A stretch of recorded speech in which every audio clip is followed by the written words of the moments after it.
Today, I want to inspire you to quit your 9 to 5. I'm going to give you 14 tips to help you move from 9 to 5 into entrepreneurship. But first, I want to tell you my story and how I was able to take the plunge just last year.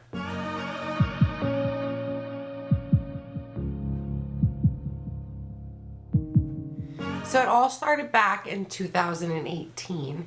I was actually driving Lyft on the nights and weekends to make some extra money. My full-time day job was my accounting job, which I absolutely hated. Okay. Everything was the same every day in, day out, on repeat like Groundhog Day. I wasn't really getting any raises, just cost of living increases. I was in a position where the only way that you could really move up was to play the game, if you will.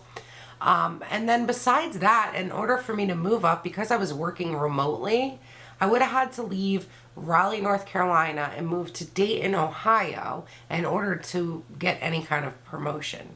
And I can promise you I had no desire to do that. Sure, I could leave that company and maybe find another job somewhere that I might have liked a little bit better, but chances are I was still going to hate my job because I just had no desire to do accounting. So one day in 2018, I had picked up this Lyft driver that was going to the airport, which was a little bit of a drive. So we had plenty of time to talk in the car, and he had mentioned to me this, maybe I should read this book called The 4-Hour Work Week. He said, you seem like a go-getter and that this really might give you a different perspective on things. And I listened to him, and I am so glad that I did because he was 100% right. Reading this book really opened my eyes up, and it was the first time that I really started to see like a mind shift, and I could see a different future for myself. So with this new sense of purpose and motivation, I started researching different ways that I might be able to open my own business and work for myself. A way that I could find freedom to live my life the way I wanted to. Not only that, but the shift in mindset allowed me for the first time in my life to actually believe that I actually could be rich one day if I worked hard enough and was patient enough that I could actually get there. And this is something that I never imagined in a million years would be true.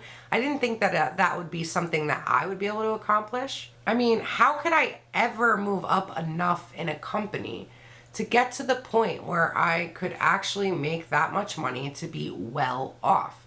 It's something you don't see very often at all. You will see it in, maybe the higher ups, the CEOs of the larger corporations. But if you look at how many positions there are versus how many people are vying for those positions, your chances are slim to none. Your best bet to ever achieve that, if that's something you want to do, is entrepreneurship and owning businesses and investing. That's it. You are not going to become rich from moving up the ladder unless you're in the 0.001% of people. On the other hand, entrepreneurship is pretty much endless. There are an endless number of things that you can do, types of businesses, types of investments that you can have. Plus, with doing all these different things, it's always exciting and something new. Not the same old boring thing every single day. Now, with that being said, entrepreneurship is not for the faint of heart. It takes a lot of hard work, and I mean a lot of hard work in order to do it. Especially if you didn't grow up around entrepreneurs, which I'm pretty sure most of us haven't. Learning how to do everything is difficult. You weren't taught this in school, most of us, or even in college. You might have taken a class or two where you learned some things about being an entrepreneur and running your own business, but for the most part, entrepreneurs learn this stuff on their own. You have to go out there, find the information, consume the information, and you need to spend time learning. But maybe this is just me, but it's one of the things that I enjoy about being an entrepreneur is I love learning new things. It's exciting and there's something different all the time, and it's just, I find it extremely rewarding. but it is a lot of hard work. Now that I've covered why I decided to follow this path, I want to get into a little bit about how I actually have done it, the steps I've taken to get me to the point that I'm at right now. As I said before, right after I started reading this book, right after I finished the book, I started researching different ways that I could create businesses online. What you have to understand is I had no disposable income at this point. I had time to give, and not even that much time because I really only had the nights and weekends, but that's all I had. I didn't have any resources. At that point, I was single, I had just bought a house, and so all the bills were on me, and it was just too much. There was no way I could just take the plunge or take money out of savings or sell my house. I mean, I guess I could have, but I really didn't want to. And to be honest, at that point, I had no idea if I was going to actually be able to succeed at this. A lot of people I talk to that don't understand, I talk to that really don't understand like this path and why I would want to do this and not have a secure job. And that is something that is hard for people to get. And they kind of think I'm crazy a lot of the time. It will start to make you feel like, well, maybe I am crazy. Maybe this is a pipe dream. Maybe I'm living in a fantasy land. So with all those thoughts going through my head, I wanted to kind of dip my toes in first and see how I did before diving right off the deep end. So while I was doing my research online to come up with ideas, I came across this YouTube channel called Wholesale Ted. If you're watching my channel, maybe you've seen her channel. It's a much larger channel than mine. And she talks a lot about different ways that you can work for yourself and make money. And at the time that I found her, she was talking mostly about drop shipping. That was like a really big thing. And very quickly, if you don't know what drop shipping is, it's where you can create your own website on Shopify and you can curate products. So you're going to basically take products from this website called AliExpress, where these Chinese companies sell their products and they will drop ship them to your customers. So there's a really good opportunity for you to start making some money and create your own website without having the money up front to do it. And ideally, that sounds amazing. It didn't end up working out for me, however, because after about 9 months, I ended up deciding to shut it down. I did make sales. I did learn a lot about Facebook ads because that's where I was running my ads. And I learned a lot about, how to create an actual website on Shopify. But I learned a lot about all of that. Pricing and creating listing photos and copy and just so much. But I decided that I really wanted a brand, something that I could be proud of, something that I could eventually sell one day if I wanted to sell it, because I knew that diversification was going to be part of my plan. And I also knew that I didn't want to be stuck in a corner in any one particular thing. So if I'm running this business and I just get tired of it, then I'm just gonna, I'll just sell it down the road if that's what I decide that I want to do. And I wanted that to be an option. So I took a little time and I tried with other different things to see maybe what I might like to do. I did make jewelry. I made dog leash holders for people to hang on their wall by their door, and a couple other little things like that I made and that I was trying to sell on Etsy, and I was selling at my local markets here. And nothing was really getting me excited. Then one day, I'm doing some market research on Etsy, and I come across this Etsy, I think it was an Etsy article about this planner sticker company, and she was just killing it, okay? She was making a ridiculous amount of money and a ridiculous amount of sales making planner stickers. And I'm gonna be honest, I'm a super organized person. I love to be organized. I like to use a planner. It really keeps me motivated and keeps me in check about what I need to do. But I never really was into planner stickers. I really had no idea that it was as big as it is. I had seen books and stuff at the stores that I had purchased from time to time, but didn't really use them for the most part because I've always been more of a functional planner. But as I saw her shop, I looked at her shop, and then I'm like, is this really a thing? And I start looking up other shops, and sure enough, it is a thing. It is a big thing, and people love their planner stickers.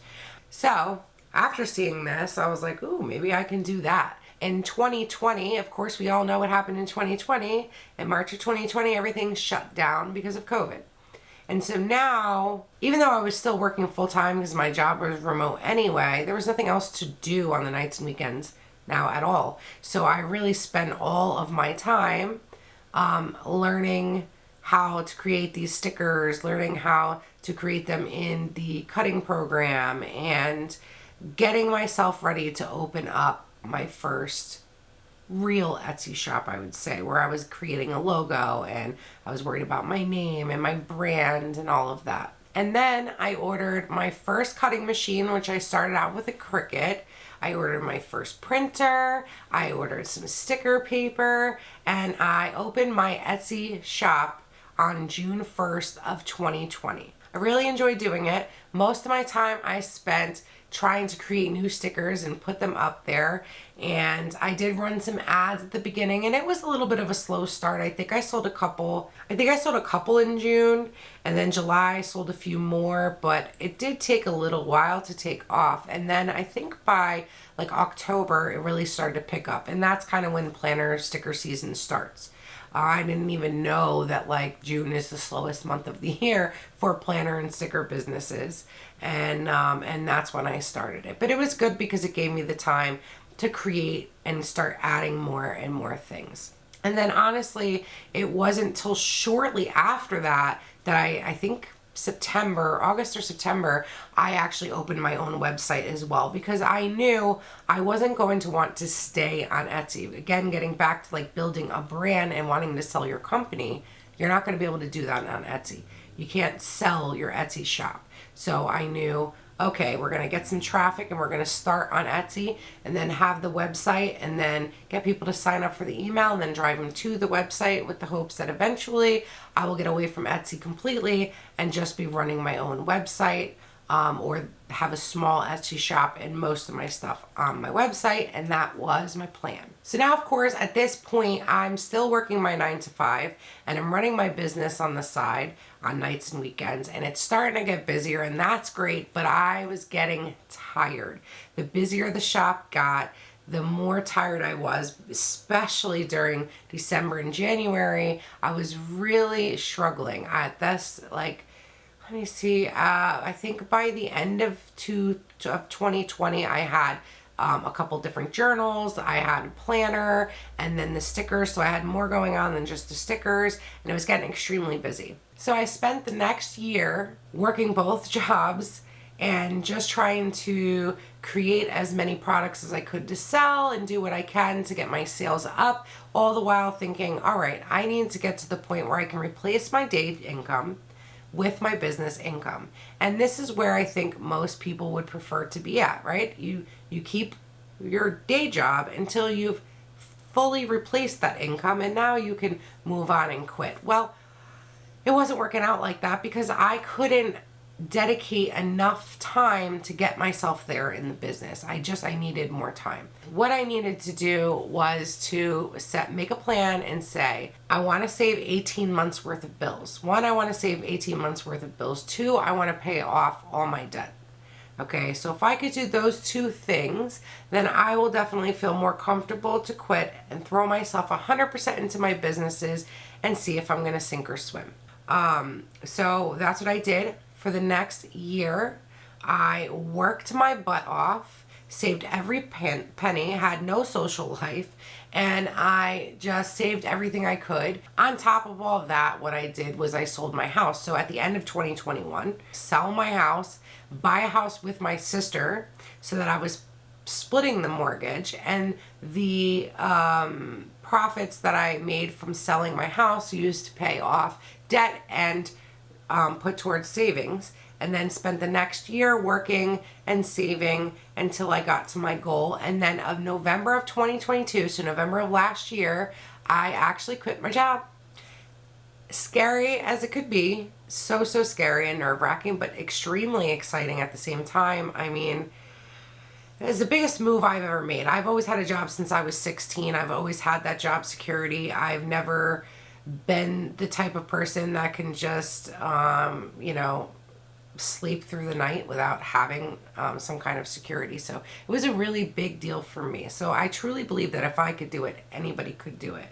You just need a little bit of planning and a lot of motivation and passion for what you're doing. And there's just not any reason. Now, granted, I was single. I had a house that I could sell. I didn't have any medical problems. So there were a lot of things that were in my favor. No children. So probably a bit easier for me than it would be for a lot of other people. But where there's a will, there's a way, they say, and I completely 100% agree with that. You know, quitting my job is not the end plan, okay? So I need to have a plan for how I can keep doing this and keep growing at this and eventually completely replace that income because, well, I haven't done that quite yet. But I always had more in the plan than just the sticker shop. And part of that plan was to open a digital shop to hopefully have some passive income eventually that I'm not going to have to make and ship or worry about inventory. And the other part of that was this YouTube channel, which one, I found super exciting, and two, I thought I could share my experiences, and that maybe because, well, honestly, teaching was something I was always interested in too, so maybe I could do that too. And so since November, I've really been working on trying to open both the digital shop and start the YouTube channel. And so now I finally did that last month in May. I did both at the same time. So it's been a bit of a struggle, but I am on the path. And I'm going to be honest, I'm really, really grateful because whether it's my sales goals so far this year for my sticker shop or whether it's my YouTube and how that's going, I've been surpassing all of my goals that I've been making. So this plan, and I have a 5-year plan set in place, that I've been actually killing the goals for this plan so far. Now, I know that that's probably not going to go exactly the way it's planned because nothing ever does. And part of being an entrepreneur is being able to and knowing when you need to pivot and when you need to give up on things. And that's all just part of the process. But I'm doing it, and now that I've started the YouTube channel, you guys, if you want to, have the capabilities of seeing me go through all these different things and seeing me fail and seeing me succeed and seeing what it's really like to start from the beginning with somebody who has no history or family in entrepreneurship. And so I just think, it's great. It's awesome. We get to do it together. Now, I am sure that you're watching this video because, well, you want to quit your 9-to-5 too. So let me jump into the 14 tips that I have for you that I've learned along the way, and I'm hoping that can help you out so that you can do the same and become an entrepreneur just like me. Number 1 is to start a side hustle first. And there's actually a few reasons for this. One is it takes time to learn these new skills of running a business, starting a business, and what all you need to do. And that's just in general business, but you're also going to have skills and things you're going to have to learn about whatever your particular products or niche is. So it's important that you start a side hustle first and you can learn these things along the way. And while you're learning these things, it may turn out that the particular type of niche that you want to be in, you're not really all that interested in. So when you're starting it as a side hustle, that would be the ideal time to find that out. You don't really want to have quit your job and have all your eggs in one basket and then decide, I don't like this basket. So it would definitely benefit you to kind of figure that out before you got to that step. I'm sure you could tell by my story, and I'm sure by many other stories, that a lot of times people kind of flounder a bit before they find that thing they're really passionate about, and that is completely normal. You might have to try a few things first. Starting a side hustle is a good way to do that. Also, it will allow you to start saving some extra cash. You can either, any money that you're making on the side hustle, you can either put towards your savings plan, or you can save it and use it to reinvest in the business later down the road. So you can reinvest that money and use it as seed money. So those are all good reasons for starting your side hustle first. Tip number 2 is to save at least 12 months worth of bills. I know I've heard people say 6 to 12 months. I personally think 6 months is not a lot of time. It does take time to start making money out of business. I mean, very rarely does someone go into business and then all of a sudden start making money, unless it's like their 10th business or something. If this is your first business, it's going to take you a while to figure it out. So saving 12 months worth of bills, I personally did 18 because I like that security, but at least 12 months of bills will really help you out. When you're doing this, make sure you're realistic about your bills. So you want to look at the bills that you pay every month, obviously, to calculate what 12 months worth of bills is going to be for you. But be realistic about these numbers, okay? Because you don't want to leave anything out. Make sure you're remembering all the extra stuff when you have to pay for your car registration and taxes, or whether or not you have to pay for something for the kids for school, or you have a dog that you have to take to the vet from time to time. Just make sure you think about all those little things, because those are part of your bills and you don't want to sell yourself short. And the other thing you want to do when you're saving these bills, when you're saving the money for these bills, is you want to set yourself a deadline. You want to set yourself a time that you want to have this stuff saved by, so that you can calculate how much you need to save each week or each month or however you get paid, maybe every 2 weeks, and that you hold yourself accountable to those dates. And if you just say, hey, I want to save $50,000, that could take you years if you don't actually create a plan for it. So make sure that you create a plan and you set a deadline for saving the money for those bills. Tip number 3 kind of goes in line with tip number 2, but pay off all your debt. Any debt that you could possibly pay off, get it paid off. You don't want to quit your job when you're in debt. That's just no good.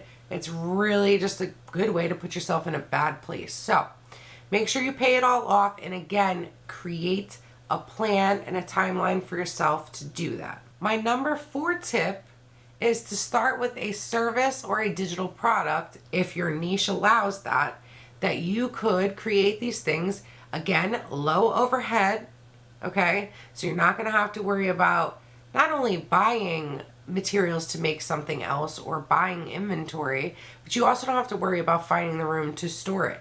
If you're keeping everything to your computer, or outside of your house, then that's going to be beneficial. But keeping your startup costs down is really going to help you out at the beginning. It's going to help you get started, and it's going to help you save money and pay off your debt. Tip number 5 I have for you is to start building a following on a social media platform. Content marketing is like the cheapest way that you can actually get your products out there. It's the cheapest way that you can market and advertise yourself.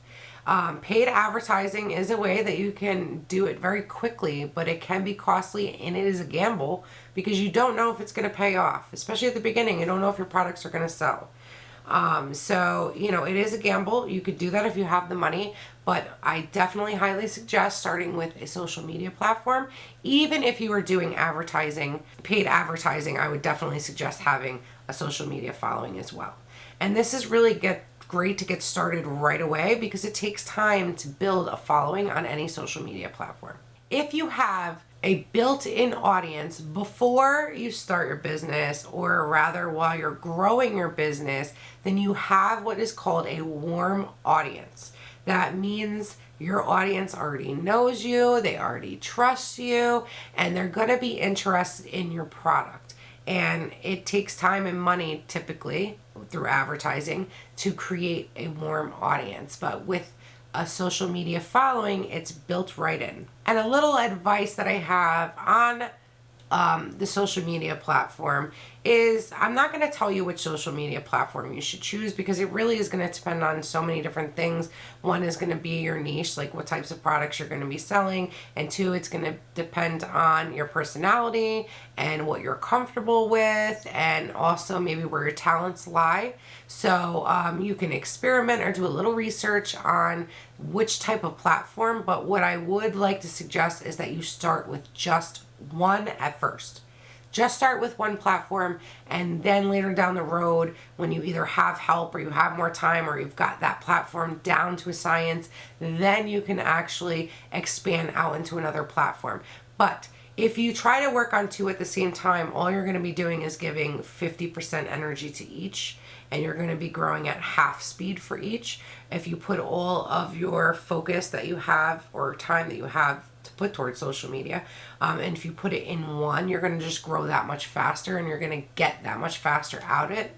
So I highly recommend just starting with one platform at first. And the last little point I wanted to make about getting a social media following on a platform is that you want to just make sure that what your page or channel or whatever it is about is related to your niche. Okay, so you don't really want to start an Instagram that has nothing. Maybe it's about your dog and you're planning on selling, we'll just use my business for example, planner stickers. Okay, so when you want to actually promote your stuff to your audience, they're not going to care. They're there to see your dog. They're there about animals and their love for dogs. So unless I want to show them what products I have of stickers that are about dogs, anything else is not going to matter to them. So keep in mind that the reason for starting this platform is so that you have a warm audience to promote your products to. So make sure you're keeping it in that niche. So for example, if I have a planner sticker shop, then maybe I want an Instagram all about how to use planners and how to be organized. And maybe I do a little plan with me reels and pictures of different layouts that you can have. And then I can also filter in some pictures of my products. And then when I have a new product coming out, I can promote it to that audience because I know they like planners and planner stickers and organization. Okay, tip number 6 is to start on Etsy if you can. Obviously, you have to sell the types of products that are allowed to be sold on Etsy. If you wanted to start off with a print-on-demand company, or you're making something handmade, or you want to resell vintage items or supplies, those are things that you can sell on Etsy. So if you fall in that range there, then I highly suggest starting with Etsy, and reason being it is so easy to set up a shop. And Etsy is going to take care of basically marketing for you. It's a built-in audience. It's a marketplace. So you don't have to go out and get your own audience. If you create your own website, you will have to bring the customers to your website, whether that's through social media or advertising. You'll probably have to do advertising, especially at the beginning. But if you create a shop on Etsy, that's all there already. And they take care of payments and any kind of technical issues. You don't have to worry about that. And so they take care of so much stuff that it's so easy. You could literally open a shop in less than an hour. I mean, that's creating your pictures and your logo and everything. You could do it in less than an hour. So if you can start off that way, it's your best way to do it, especially if you're trying to do this on the side of another job. Tip number 7 is to sell in consignment stores. Consignment stores are a great way to get your products out there without having to do a lot of work. So you can make and sell, or you can buy wholesale products or curate products that you want to sell. And in these consignment shops, they run the store, collect the payments, pay the rent, they handle everything, and then you just put your products in there in whatever section they give you, and then they take care of everything, and you give them a cut. Either you give them a flat rate or a percentage, whatever way that it works for that particular shop, but you give them a cut of the profits, but you don't have to do any of that work. And you don't have to worry about opening your own brick and mortar store. So it's a really, really good way to get yourself started and maybe even start getting your name out there. But at the very least, start making some income. My tip number 8 is to have multiple streams of income. Of course, ideally, you would have this before you quit your jobs, that you're not risking having all your eggs in one basket. I know I like to use that phrase, but diversification is the best way to give yourself some kind of sense of security, especially if you're used to the security of a 9-to-5. So if you could possibly have multiple streams beforehand, then that would be great. But if not, at least make sure that you have a plan to have multiple streams of income pretty quickly afterwards, I would say. Tip number 9 is to learn, okay? Take as much time as you can to work on your new skills that you need for whatever kind of business you want to start. You want to take classes, you want to watch videos, you want to just practice. Do everything you can to learn as much as you can about everything that you're going to need to know. Because being an entrepreneur, especially at the beginning, you're probably going to be doing everything yourself unless you have enough money to be hiring people out. But I feel like most of the time when people are first starting out with their first business, they are going to be doing most, if not all, of the things themselves, which means there's a lot to learn. You have a lot to learn about branding and marketing and sourcing and running your own websites and taxes and laws, and there's a lot. So whenever you can, observe as much as you can and find ways to learn. Tip number 10 is to network. You want to start reaching out to people and networking and finding like-minded people as quickly as you can. This is really going to help you out along the way when you need motivation. It can be pretty lonely to be an entrepreneur. Most people, I think, don't really, especially at the beginning, have a lot of people around them that are doing the similar things. I've struggled with that a lot. To one, either talk to somebody because you're excited about what's going on, or ask advice about different things that come up, because it's all a learning process. And having a group of people that you can talk to that are at different stages in their entrepreneurial career can really be helpful for everybody, and give you a different point of view on things, and also give you a sounding board. Tip number 11 is to adjust your mindset. Okay, this is really important because changing from 9 to 5 to entrepreneur is a completely different lifestyle and different mindset. You need to get yourself in the right headspace to not only quit your job, but to feel confident in what you're doing and in the skills that you have. Confidence is really everything. Now, everybody goes through imposter syndrome. That's what it's called. I go through it constantly. I was going through it with my business, and I go through it with the YouTube. And anytime I give advice on anything, it's just that mindset of like, I don't know everything, so who am I to give advice? I don't know everything, so who am I to try to attempt, to run my own business? Nobody knows everything, and everybody starts somewhere. So you just have to try to get the right mindset. And part of getting that right mindset is not thinking of your wages in an hourly rate anymore, or a salaried rate, okay? That's something that's ingrained in you as a 9 to 5er your whole life growing up, I'm sure. It's how much does this job pay for salary? What is the hourly rate? How many hours am I going to have to work to make this much money? Okay, you really can't think of it like that anymore. It will be beneficial to think of the time you put in as an investment. As an entrepreneur, that's what it is. The time you're putting in, you may not be making anything per hour at first. You may be making pennies, okay? But you're investing in your future business, and the hope and the idea is that you get that money tenfold later. Because the same thing is going to happen down the road when you're successful. You are making a ton of money, and you can't think of it as I'm making $1,000 an hour, because it just doesn't work like that with entrepreneurship. So shifting the mindset from that 9 to 5 to the entrepreneurial when it comes to wages is extremely important. Otherwise, you're going to get very discouraged with yourself at the beginning, and you're probably going to feel like you're failing because, if you're just focused on that money aspect, that's what it's going to look like. But there's so many other parts to it, so you really just need to look at that. It's an investment, and that's it. So if you didn't grow up around entrepreneurs, then it might be a little difficult to start shifting that mindset. You don't really know where to start, and it is really, really hard when you have been taught to look at something a certain way your whole life to start seeing it in a different light. So I do have some books that I would like to recommend to you that could help you out. And of course, the first one's going to be 4 Hour Work Week, because that's the one that got me started. But I will put a list of them here.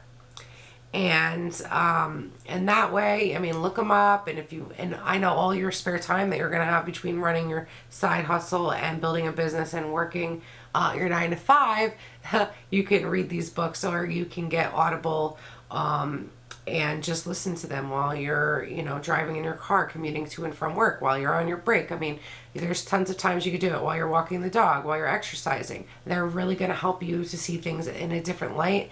And at least for me, it was like a switch went off. Like, it was crazy how I was able to just switch. And some of that is also just, knowing, hey, you're not crazy. This is possible. Just the motivation part too. I will put links to the actual books in the description down below. So if you don't want to write the list down, you can just check them out down there. Tip number 12 I have for you is to downsize if possible. Do you really need that big house? Do you really need the nice fancy car? Take a look at your life, reevaluate things, and see where you can cut.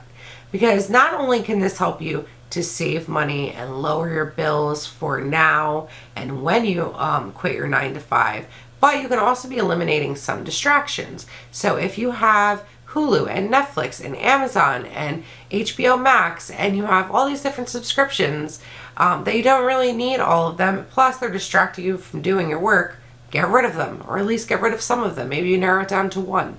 No one's saying that you have to live in a box and never have any kind of entertainment, but really just evaluate your current situation and what you need. If you have a big old house that you don't really need, you could do like I did and sell your house, take those profits, buy a smaller house, or maybe even rent somewhere. You probably won't want to hear it, but if you really want to succeed and make such a big step like this, it's going to take some sacrificing. Most likely it's going to take some sacrificing. So figure out where that's going to be the least painful for you, because we don't want you to be miserable, and just kind of take inventory of what you have going on in your life and your expenses and reevaluate. And that leads me into tip number 13, which is to make sure that you evaluate your personal situation. Before you listen to any of the advice and any of the tips that I've given you before this point, I want you to look at the situation you have going on, okay? Everybody is in a different point in life. They have varying amounts of responsibility. If you are a single 25-year-old man who lives at home with his mom or lives with 4 roommates, then you can definitely more easily, more quickly take the plunge and take those risks that you need to take.